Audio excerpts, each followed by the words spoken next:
Enjoy a seat at the table and good company, where great conversations and meaningful discussions happen. Welcome to And Good Company. I'm Sarah Fiedelholtz. We all know a great dinner party isn't really about the food.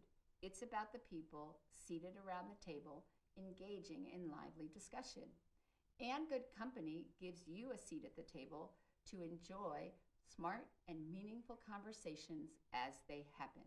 I am pleased to be in the company of Paulette Nellems, who is the president of the Fort Wayne branch of the National Association for the Advancement of Colored People, and it also serves as a board member for East Allen County Schools. Welcome. Thank you. I just want to make one correction. Yes. Oh, did I mispronounce your? No, I am not. I am the former president. Former president of the NAACP. That's right. You just finished your term, right? I finished in 12. So okay. Yeah.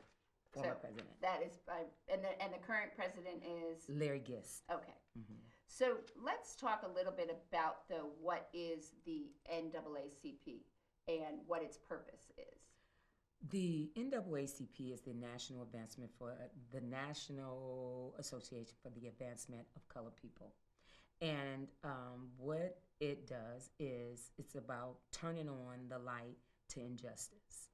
And once they turn on the light, then it is because the Urban League is the social arm of the NAACP, and we just turn the light on, and the community and the membership take it to the people and try to solve some of the issues that's facing, right, which we've seen. Right. Because really, when it was started in 1909, it was a response to the ongoing violence against colored people in the country. Right. And it is the largest and most preeminent civil rights organization in the nation. But so, do you feel like that nothing has changed since 1909 based on everything that we've seen today? You know, I really wished I can say that things has changed. It almost seems like things have gotten a little worse.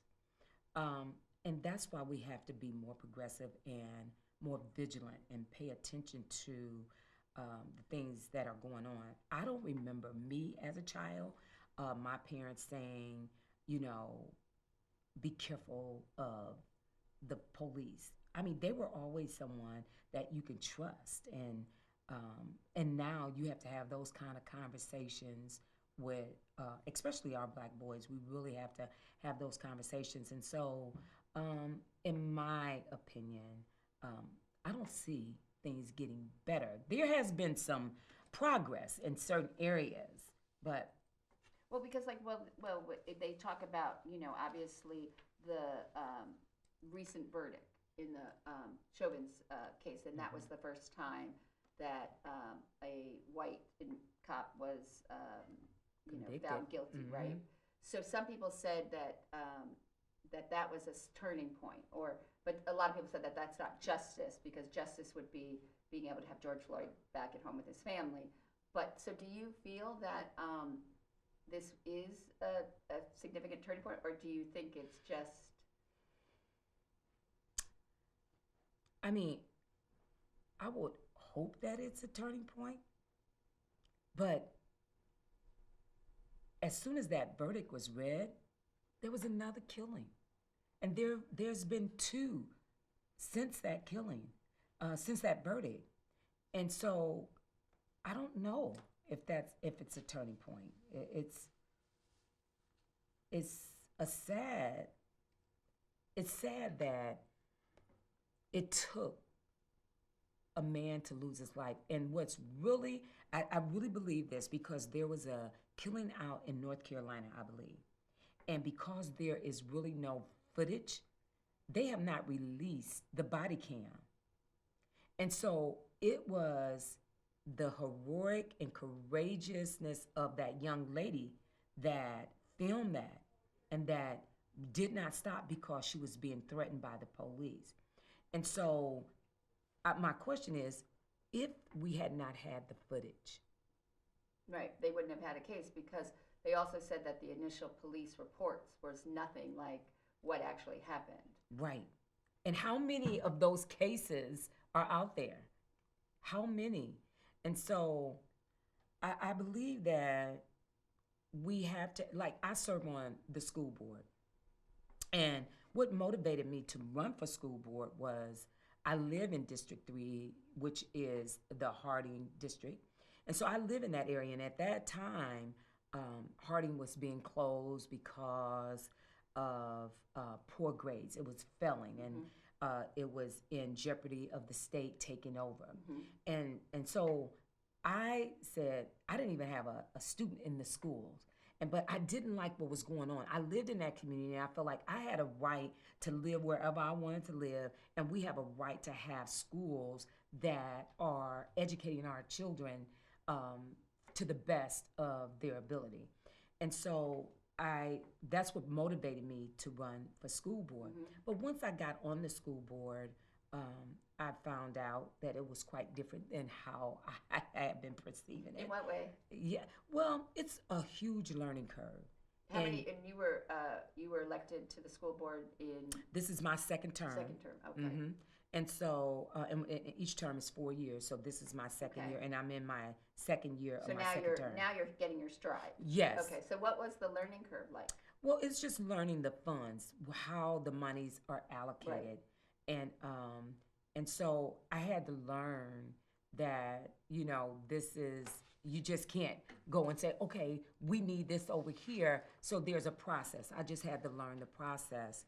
But because I'm on there, I have a voice at the table, and I get to go back and share what I know with my constituents. And so one of the things that I've learned is that we got to get our communities more engaged in the political process, because oftentimes we think it's just electing the president, but it's local. Right. We got to make sure that they know that. So that's what I had to learn, that I make a difference, and we got to make sure that people like myself that look like me are represented in these boardrooms. And I think that's one of our issues, is that there's not a lot of us. Take the case of, I have been advocating, in Fort Wayne, we have no black judges, none. Right. I mean, but we have a young lady that, Lori Morgan, Right. Magistrate Morgan, right. that has the qualifications. Not only does she have the qualifications, and it's not just that she's black, but we definitely need someone in there of color so that we'll bring a different perspective to the table. But she has the qualifications. She's 26 years. I mean, She's been serving in the family court. Right? Yes. And so that should have some type of weight.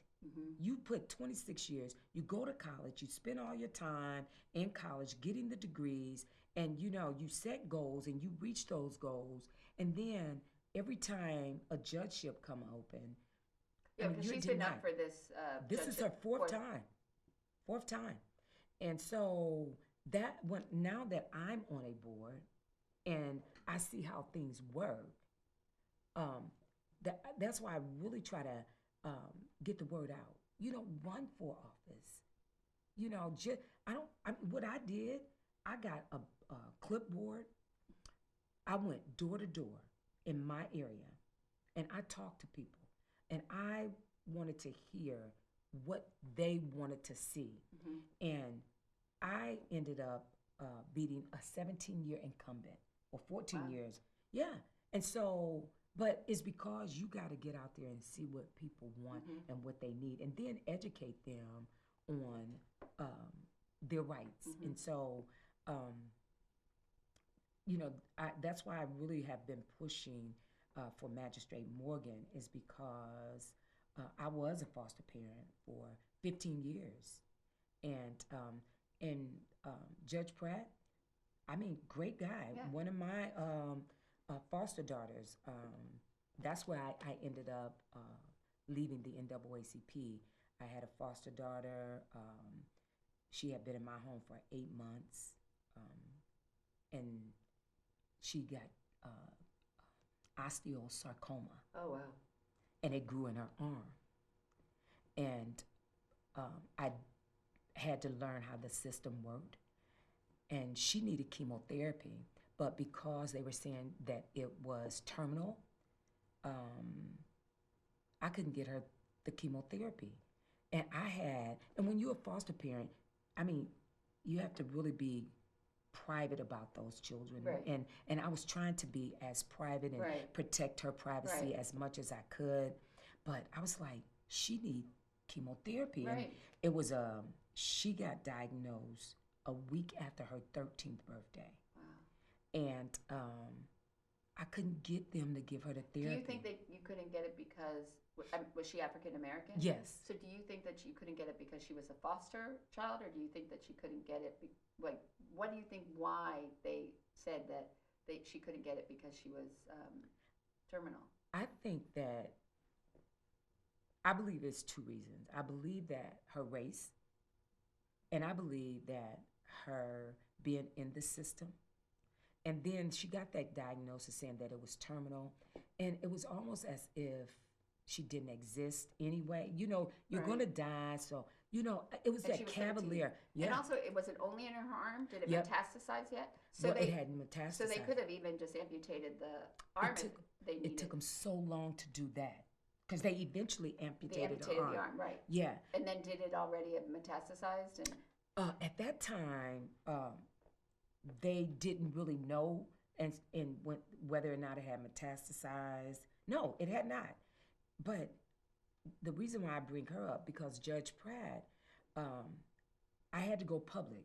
I had to get Deanna Dewberry, who was a great investigative reporter out of Indianapolis. I was at IU Hospital trying to get her help. And so I heard this lady talking, and she had been diagnosed with this aggressive form of breast cancer. But she was talking so intelligent, and she was telling the doctors what it was that she needed. And once they finished, I went to her, I said, hey, look, my daughter just got diagnosed with this cancer. Would you help me? And she did. And so we had to take her story public. public, right? But Judge Pratt called Quenisha and I in. Her name was Quenisha, called us into his chambers. And Because to reprimand you for... No. He was so... I really thank him for this because he's the reason that they did give her chemo. He called us in, asked us some very personal questions, and it was about our faith, and that's all he wanted to know is our faith. And he said, I know it's unethical, but I want to know. And we both told him that we were believers, and that, and he said, he told her, your chemo will take place immediately. And they did. They put her out, took her to Lutheran. In fact, they flew her down to the Children's Hospital in Indy. And so she went, and, they immediately, like you said, amputated the arm. But I'm so grateful that. And how's she doing now? She ended up passing. Oh. How long after?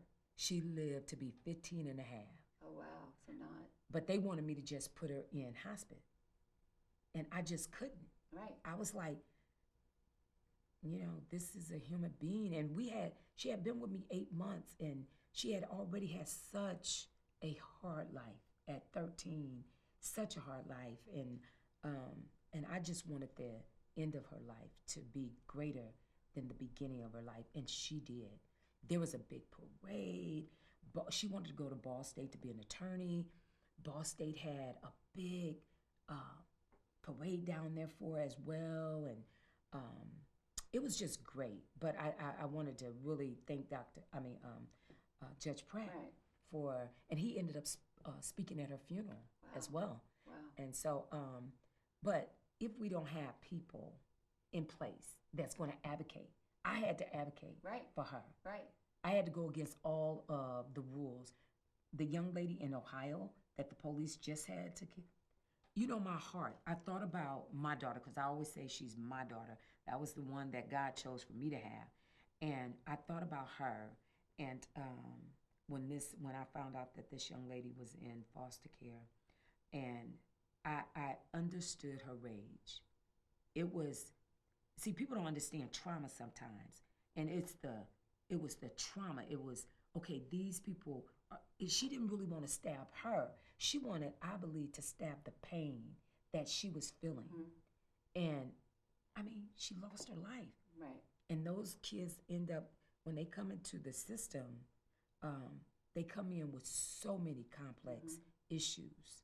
So didn't this whole process, when that happened, didn't it make you bitter and angry about the system? And It be did. like, and so, It and did. also because you saw your work at the NAACP and you were like, this is a perfect example. And so how did you fuel that rage and sort of your anger and to make it something positive? You know, I don't know if I've really fueled it yet because sometimes you don't even know you've experienced trauma. Like I said, I was a foster parent for 15 years. And you're no longer a foster parent? I know. I gave it up a year ago. Oh, and why? I had a, 3 family members, and those, they had been in my home. I had the brother and the 2 siblings, two sisters. Each one of those kids, the older one, I put her in 3rd grade. I saw her off to 3rd grade. The 2 younger ones, I saw them off to kindergarten. And the boy was very challenging. He was very challenging, and I knew that I could not take care of him, give him what he needed. I fought for him and took him to different psychiatrists to try to get him the help. But every time I did that, the system, they see it as, you're only doing this to get more money. No, you're doing this to help children. That was my whole purpose, to help children. And so eventually he had to leave, but I kept the 2 sisters, and those girls were in my home almost 5 years. Wow. And my husband and I were trying to go through the process of adopting them. And I sent them off to school one morning. I went to court to try to talk about adopting them, and they took them. Why? They took them to the family. Oh, they found a family where the boy, member? where the boy was. And that's trauma. They had been with me for 5 years. Right, and all of a sudden, did you get a chance to say goodbye? So they just think that you abandoned them at... I've since talked to them. Their new mom, because they've been adopted, did bring them to see me on my 60th birthday in December. And so it was a weight that, oh gosh, I can't even, when I think about it, I get emotional. And so it was as if I had been carrying around 500 pounds, but when I saw them, it lifted. And now, you know, I think the new parents are maybe afraid to let them interact with me. They always call my husband and I Nana and Pawpaw, and I think they're afraid. But I was a part of their lives for 5 years. Right. One of the little girls, her dad died while I had her. She had to go see him. Didn't really know him, but I took her. Grandma died while I had him. That was the only stable person that was in their life, was the grandma. She was too sick to take care of them, and so they ended up in foster care. So I'm only saying that because when this young lady, and I found out she was in foster care, I understood, not that it was right what she did. No, but I understood her pain. I understood the knife, I understood all that. And then when I listened to her mom last night, the mom was on one of the TV shows, and I saw the even though she had a mask, you can see the fear in her eyes of, boy, you know, I don't know why she ended up in foster care. I don't know why she was there, but you can see the hurt in the mom's eyes, and that's one of the things that that really, when you talk about how did I process it, and so every time something happens, I think it's rehashed. Mm-hmm. So, um, So it doesn't sound like you had very good, positive experiences in the foster system. it's a tough system. It's a So what tough made you system. decide and your husband to embark on wanting to become foster parents? I have a son, a grown son, 42 years old, and 40, 40, 41. And the when he was 16, he had a child, and she ended up in the system. And so, in order for me to be a foster parent, I had to. In order to get her. Right. So that's what I did. You had to become a foster parent. Exactly. But so then, were you able to get your granddaughter? I did. So did you raise her? I did. But then you didn't necessarily have to open your home up to other foster children. Exactly. And then I opened it up to girls, and I think that it was just a spirit I inherited from my grandmother. Before there was ever a foster care system, my grandmother was doing foster care work, and so she was taking in, you know, children that weren't hers. And so I think that was just the spirit that was passed on. And that's the kind of family I come from, though. And so, but then they said, well, we have another girl. Can you take her? And that's kind of how it works. And so I said, okay, I took her. And then I think we ended up maybe fostering maybe 15 girls, because that's all I would take besides that one little boy, but I only took girls. And so that's how I got into it. But once Quenisha died, I said, I'll never, ever do it again. I was so hurt and so sick and there were so many emotions. And so I just said, never again. But then you think about all the kids who, you know, because they have a struggle for getting foster care, especially for, you know, older kids. And then here, so you really, so you felt that the system let you down. I did. And then these two girls showed up at my door.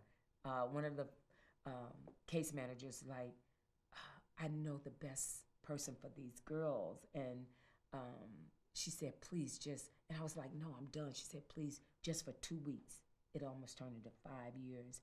And still, out of all that I tried to try to make them a better life. Because I didn't see them, when those girls came in my home, I didn't see them as foster. My extended family accepted these girls. So I never saw them as foster. I saw me as being their nana and somebody that was going to take care of them and just stand in the gap until the mom or somebody in the family got themselves together to get the girls back. But after all that I put in, it's so many allegations that be hurled at you, and you're just trying to be the best that you can be. Oftentimes those kids, every foster child that came to me had an IEP. Every What one is of an them. IEP? It's a individual education plan, meaning they provide special services. Special needs or services. Okay. And so, except for these two girls. Well, they were little. They weren't in school yet. Yeah. Right. And so, you have to try to navigate through that. You have to, I was their advocate. And it almost seems to me that they don't want you to advocate for them. They just want you to house them, keep them safe, and that's it. But I'm an advocate. That's what I do. I was created. I was born to do it. And that's what I do. And so advocating for these girls, their education, trying to build them up, trying to see what their gifts and talents were, and I would just pour money into them and just beyond what you got. Exactly. Right, because you don't get very much from them. Exactly. No. And think about the time, like taking them to all these appointments Yes. and having to do all the services and, And so many people in and out of your home, and Right. and so I don't know if I processed all this stuff in answer to your question, because the least little thing could trigger all these emotions. Right. I mean, just sitting there talking to you Right. is So do you think that our foster system doesn't do enough for the foster parents, like to help you or to support you, or, because there is a big problem with the foster care that we don't have enough families, and here you are, somebody who's been doing it and then decided that the system got to you, right. That they lost a really caring person. So how do you, it may still be too raw for you to think about what you're going to do, or are you going to take on the system or try to become an advocate in the foster care, or is it really through your efforts of making sure that the magistrate who becomes the next family court judge, or where do you see that sort of taking you? I believe that's why I'm such a staunch advocate for Magistrate Morgan, because she was the first. I had to go before her often with my foster daughters. Right, because she was like the magistrates were the ones that really oversaw a lot Exactly. of the family court with the foster families. And, Yep. Yeah. Yep. And she made you feel human, and she cared about what you thought. And she was the first magistrate that asked me, that cared about my opinion and where these children, the plan, their case plan for them. She wanted to know, what do you think? I mean, you're interacting with right, these. You're with them every day, and so the system made you. Here you are. You're doing a good thing. I mean, you're doing something heroic beyond any expectation of people, to bring these children into your home and treat them as your own, and then jump through every hoop that you have to through the system. And yet the system didn't appreciate you as being the foster parent. Right. So then the system isn't even doing what it should to keep quality foster parents. They aren't. It's a system that needs to be.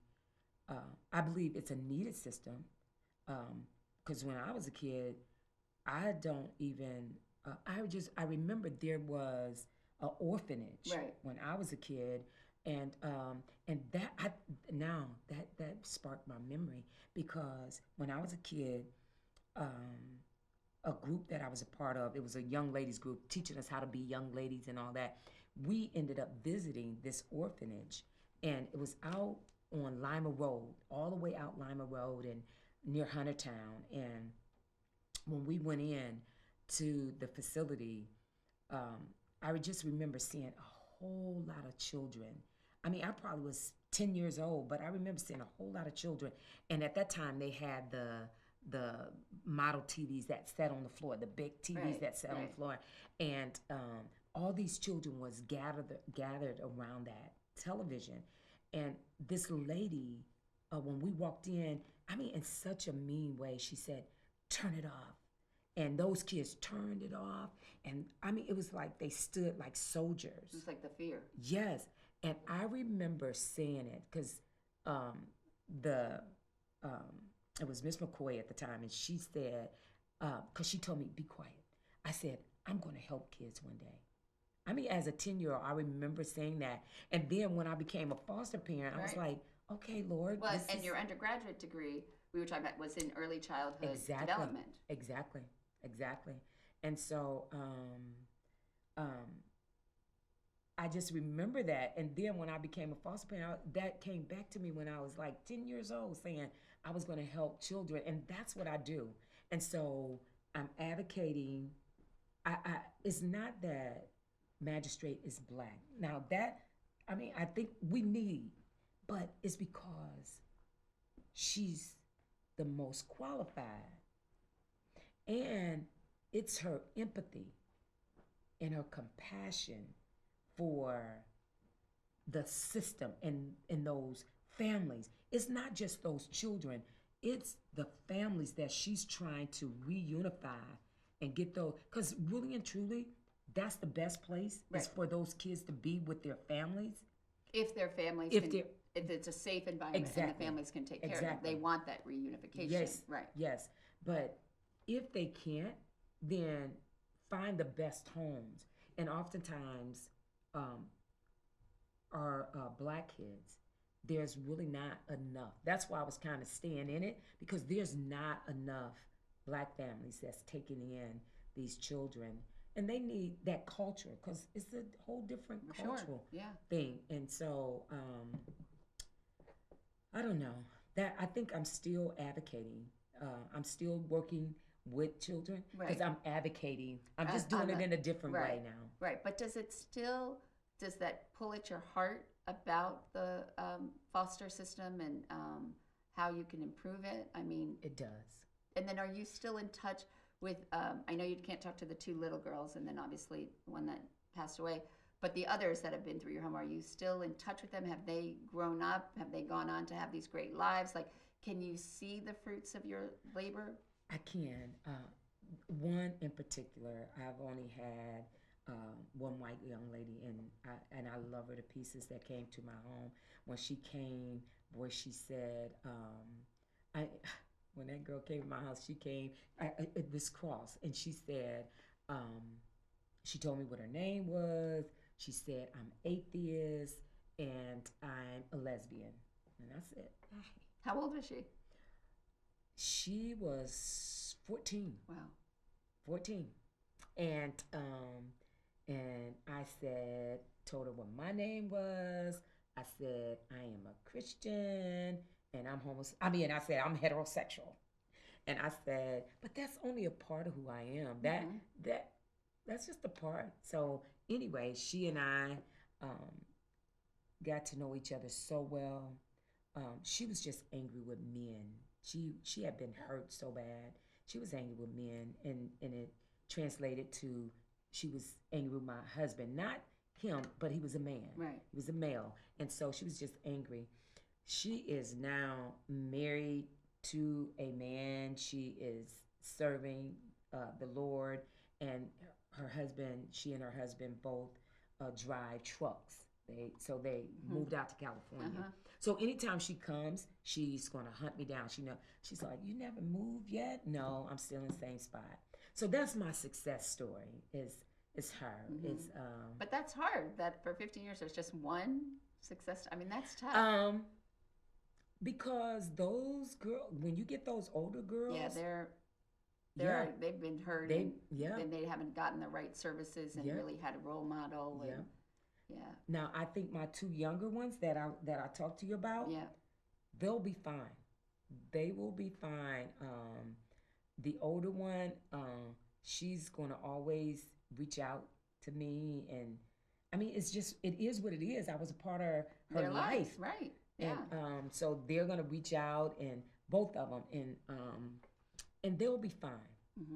Those are gonna be some success stories as well. But the other ones I got when they were like 14, 15, they're already so set, and then you add in all those hormones and the boys and the anger and whatever happened to them. And yes, because the one I had, and I think about her, is she's been one that just has not gotten her life together. But she come from a rough, and all that. Even when she came, it was hard trying to really break all that pain down in her, and she's still just living, a defeated life right now. So. And we don't really talk about the foster system and how it works, and we really don't we don't ever hear about the foster parents and what they go through and what it's like for them. It's tough because once an allegation is made against you, you're on your own. There is no one. And so if this 14-year-old was angry with you, she could call the caseworker and say that you hit her. And they did it all the time. And so I mean, even the younger ones, because Because they would say, "You can't do that to me. I'll call and yeah." yeah, the boy that we had, he had. I mean, the school knew that he had problems. He couldn't even go to school a full day. I would drop him off. They would call me and say, "You got to come and get him." And so he was on meds. So it wasn't that they knew he had some issues. But then they started to say, well, you're not giving him his everything was me. You're not giving him his medication. And it was just so much. And even this young kid right now has made so many allegations. And so does that depend on the caseworker that's following the case, which I think that there's a lot of issues that those don't stay very long, so there's not that continuity of care from their standpoint. But is it for them to determine if there was a legitimate allegation, or is it like what I found in the children's, when you get into the system, the Child Protective Services, the adult becomes guilty until they prove themselves innocent. They don't assume you're innocent. They assume you're guilty, regardless of what the allegation is. Exactly. So do you think that that's dependent on the caseworker to sort of evaluate it and say, well, he's got or so what happened when they have these allegations? What's the process?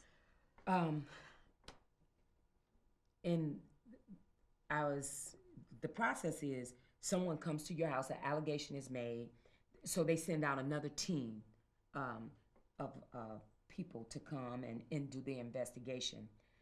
Thank God that when this allegation was made against my husband and I, even though the school had tons of file on how violent this child could get, they had tons of records. When this young lady came to my house, I didn't know who she was, but she came and she took my statements, and by that time he had been out of my house for over 3 months. So did they immediately, when he made the allegation, do they immediately just remove him from your home, or? In his case, no, they didn't. Okay. No. But this young lady he had been gone because it had just got to a point where I couldn't do it anymore. Right. And so he had already been gone 3 months, and then I get this knock at the door early in the morning, and it's Child Protective Services, saying that these allegations had been made, and they had. Did you have other foster children in the home at the time? No, not at that time. Yeah, I did. Oh, you did? His siblings were still there. Right. So they were, okay, so they get this knock on the door. Yes, and they show up, and this is why I always tell my children and my grandchildren that you always got to conduct yourself in a Christ-like manner, and they know what that means. And so I was so active in the community, so busy, and those kids were everywhere I went. This particular investigator that came to my house that day, I didn't know her. I didn't think I knew her, but after we talked, she asked me,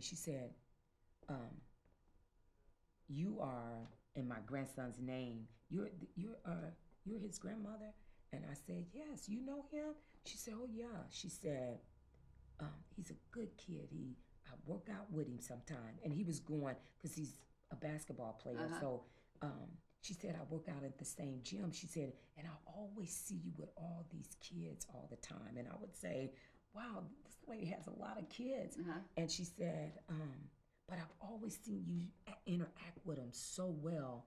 And she even remembered this particular kid one day, and he had such a meltdown. And she said, I saw how you handled that. And so she said, I just can't believe these allegations against you. But at that point, I just cried. I said, you know what? I had, poured all of myself and made so many sacrifices for these kids. And I said, Lord, I thank you for sending this woman that she had been watching me. I didn't even know she was watching me, but she was able to speak to my character of who I was. Right. And even now, where he's at now, those allegations are still going on. So it's painful. So wait, did she submit that these weren't Yes, unfounded. so then why, and you're no longer have any foster, so why is it continuing? It's not continuing with the system. It's continuing where he's at. Oh. And them feeding into that as opposed to knowing, because they know too that he has problems. Right. But that's what I'm saying about the system. You gotta find a way that when these allegations are hurled against parents, because some of them are legitimate, Right. but if they are unsubstantiated, Right. then you need to find a way to clear Right. these parents' names, such as, myself. Right. And so that's painful. But do you think it's more also that Child Protective Services, because they have had, several children who either have experienced abuse or killed in either when they are in a foster care or returned to their home, and then they see that they didn't have as many visits, or they didn't, check the healthy visits and stuff. So I think it's also that they work from this their own fear that the department is going to be called to task. So they go to such an extreme immediately, and then to just immediately remove the children, as opposed to, okay, let's take a second, let's really look at this, let's see what happens. And that it does become that you are guilty. And I mean, I saw it firsthand. I had an experience in where my neighbor's daughter, she was 13, and she lied to her mother and whatever. And so her mother hit her. And then the next day she went to school and she had just a mark on her arm. And a friend said, "Oh, what happened?" She said, "Oh, my mother hit me." The next thing you know, the police are called. She's taken out. They go to the younger one's school. The mother's arrested because she was in the system already, because when the children, parents were originally from Turkey and Russia. And so they left the kids at home alone. I think one was 4 and one was 2, to go to the corner, to the the corner market. And somebody saw that the kids were by themselves and called the police. So the parents were already in the system. So once you're in the system, right. So then, so she was arrested, and then she had to wear a monitor, and they sent these 2 girls to a facility, right. Okay. So I didn't know her very well. I knew her daughters because they would see me walking my dog, and I got to know them. And so she put a note on my door to say, "Please call me." So that was Saturday morning. And then she told me that the girls were taken, whatever. And I said, "Okay, well, what do we have to do?" Because first of all, these girls would never have survived in the system. I mean, they never knew a bad word in their lives. I mean, and so then Monday morning, I called the caseworker and said, "Okay, what do I need to do?" And I got my fingerprints taken for the FBI, and then I got to see the girls, and I told them that we were working on this. They never got to talk to their mother or anything. And so I went before the judge, and I became their temporary guardian. Wow. And the judge asked me, like, if the rights were terminated by the mother, would I then adopt them? And then the other thing that I had to do was, so I had a 1-bedroom apartment at the time, and they lived in a 2-bedroom because the girls had their own bedroom. And I was worried that the judge wouldn't give them to me because I didn't have a bedroom for them. So I actually moved into their apartment, and their mother lived in my apartment. Wow. So the girls could be there, and I was their legal guardian for 6 months. And then what I found about the system, which that when you try to challenge it, so the mother did everything that they told her to do, everything the judge said. Like, she did all the classes, and she got approved, and she did it in like 3.5 months. So then the caseworker, I talked to the caseworker, and I said, "Okay, so when are we going to start with reunification?" And the caseworker says to me, "Well, I'm not so convinced because this happened too quickly." And I said, "Excuse me?" So then I called the prosecutor, and I said to her, "Look, if you don't get a call with this caseworker, because there's no requirement that said there was a specific amount of time, and if you don't get on the call, I'm going to request a meeting with the judge." because this is unacceptable.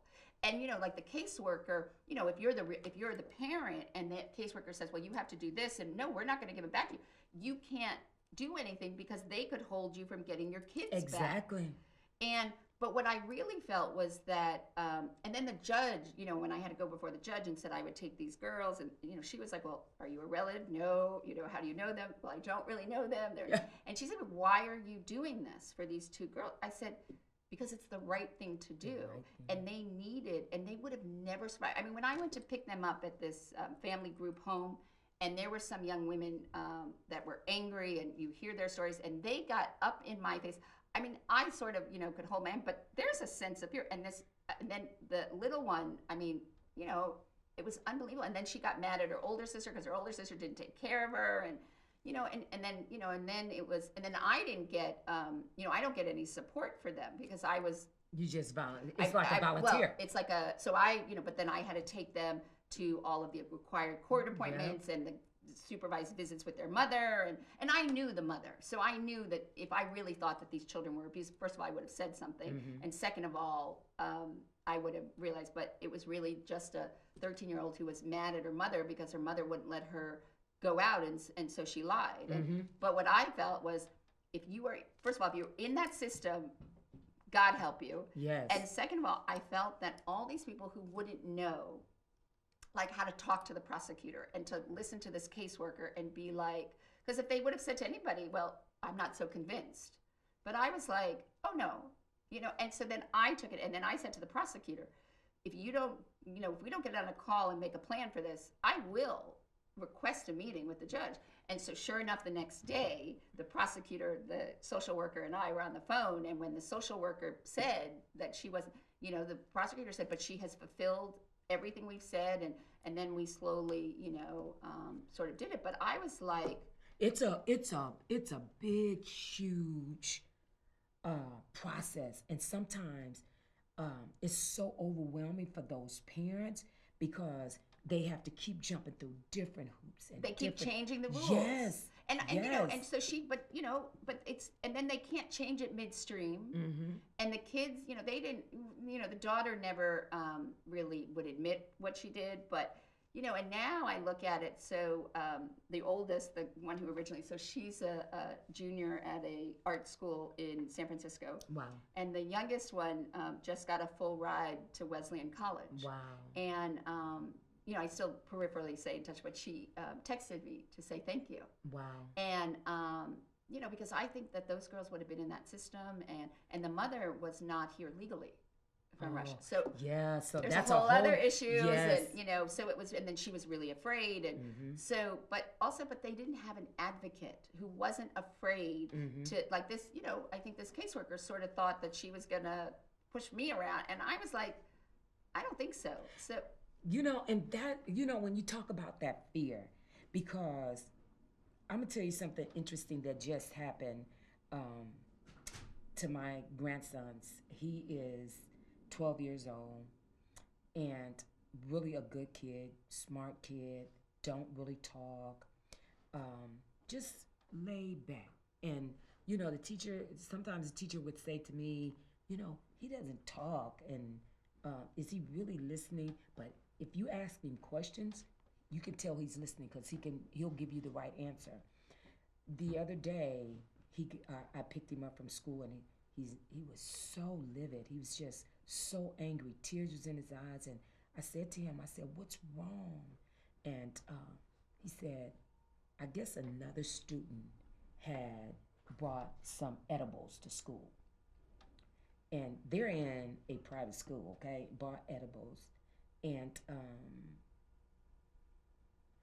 somehow, I don't know how he got linked into that, but they searched his locker.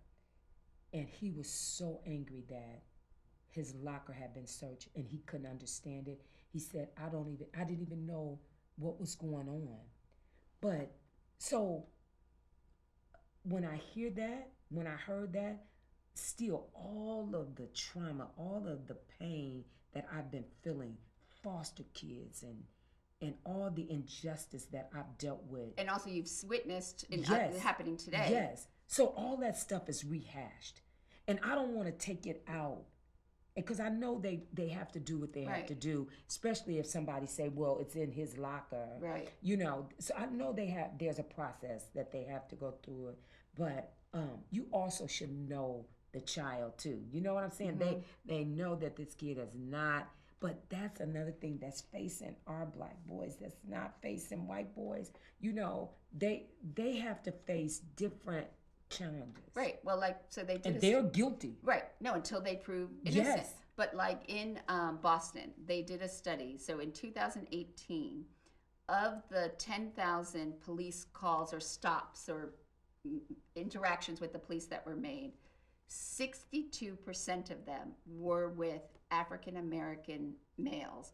But Boston only has 25% of its population is black. Wow. So does that, what fear do you have, what you've been through and what you've seen and what happens in the system, and what do you feel when you look at your 12-year-old grandson? And what did you say to him after this? You know, what I feel is, I mean, this is what I felt right away when he told me. I was angry. I wanted to go and confront them. And you're on the school board. Yes. I wanted to go and, you know, right away you want to protect, you know, your kid. And because I consider him my kid and you want to protect him. But what I had to tell him, what I said to him is, I said, son, what you're going to have to do, you got to make sure you choose your friends carefully. But this person wasn't even his friend. I mean, she was in a higher grade than him. And She she's just a female. picked him out and... Yeah, but they talk because it's a Right. small school and they all Right. talk. But I said, it's just a lesson. Choose your friends. And I said, when you see wrong, you're going to have to say, this is wrong. And you're going to have to tell an adult when you see it. And I said, I'm so sorry that happened to you. He needed me to say that to him because no one else said it. And so I had to tell him, I'm sorry that happened and that I wasn't there to help you get through that. And somebody, just like when you felt that the caseworker was questioning your character, somebody was questioning his and not giving him the benefit of the doubt. And that's what happens all too often. It does. It does. And so, you know, I don't want to, I hate to play race cards because, I mean, I try to see everything from, you know, I don't know you. So I'm just taking you at face value. Right. And that's how I try to look at stuff. But we have to have a different conversation. You know, my aunt retired as a police officer here in the city. And when she became a police officer, there was things that she told me. If you're pulled over, put your hands on the steering wheel right away. Yes, officer. No, officer. You know, just speak politely to them.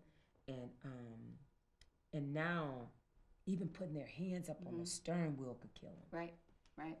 Well, first of all, I want to thank you for this conversation. Yes. And it is partly why I wanted to do this program, is because this was an entirely different and unexpected conversation to have, but I feel it was so meaningful and important, and I want to thank you for that. Thank you. And at the end of each And Good Company program, I ask guests the same 12 questions that were popularized by French novelist Marcel Proust from a Victorian parlor game. Wow. So, what is your favorite word? What is my favorite word? Oh, God is good. What is your least favorite word? No. What turns you on creatively, spiritually, or emotionally? Oh, man. What turns me on spiritually?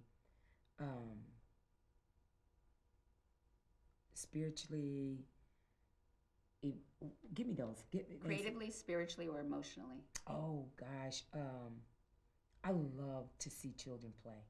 And what turns you off creatively, spiritually, or emotionally? I can't stand to see injustice. What sound or noise do you love? Oh, I love the sound of rain. What sound or noise do you hate? I hate the sound of thunder. What profession other than your own would you like to attempt? You know what? A caseworker. What profession would you not like to do? I would not like to be a police officer. What do you consider your greatest achievement? My greatest achievement has been being a wife and a mother. Who, living or dead, would you most like to have a conversation with? Martin Luther King. How would you like to die? Peacefully. If heaven exists, what would you like to hear God say when you arrive at the pearly gates? Well done. And I want to say well done because this was truly an incredible experience for me to have you at this table and to just let the conversation unfold. Yes, thank you. So thank you. Mm-hmm. And you can look for all of our other meaningful conversations at andgoodcompany.info. And we look forward to next week when you can again enjoy a seat at the table for great conversation and good company. So I would